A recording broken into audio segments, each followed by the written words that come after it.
Sa maraming mga taon, ang mga kaisipan na pinananaligan ng mga tao para sa kanilang pananatiling buhay hanggang sa punto na sila'y nagiging mapanlinlang, may karuwagan at kasumpa-sumpa. Hindi lamang sila kulang sa matibay na paninindigan at kapasyahan, subalit sila rin ay naging ganid, mayabang at matigas ang ulo. Sila ay lubos na nagkukulang sa anumang kapasyahan na dumaraig sa sarili. At higit pa, sila'y walang kahit kaunting katapangan upang iwaksi ang mga pamumuna ng mga madidilim na impluwensyang ito. Ang mga kaisipan at mga buhay ng mga tao ay bulok. Ang kanilang mga pananaw sa paniniwala sa Diyos ay nananatiling di matingnan sa kapangitan. At kahit kapag ang mga tao ay nagsasalita tungkol sa kanilang mga pananaw sa paniniwala sa Diyos, ito ay tahasang di kayang pakinggan.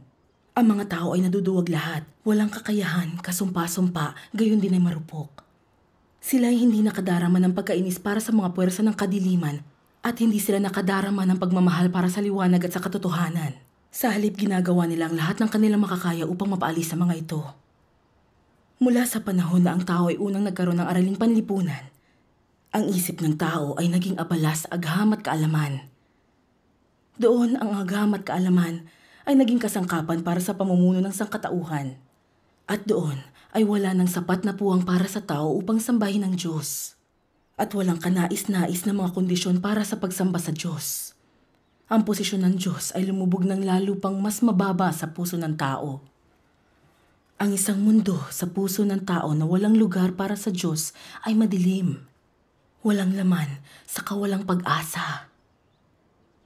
At kaya lumitaw ang maraming mga panlipunang siyentipiko, mananalaysay at mga politiko upang magpahayag ng teorya ng araling panlipunan. Ang teorya ng ebolusyon ng tao at iba pang mga teorya na sinasalungat ang katotohanang nilikha ng Diyos ng tao upang punuin ang puso at isip ng tao. At sa ganitong paraan, yaong naniniwala na ang Diyos ang lumikha ng lahat ng bagay ay naging lalo pang kakaunti at yaong naniniwala sa teorya ng ebolusyon ay naging lalo pang dumami ang bilang.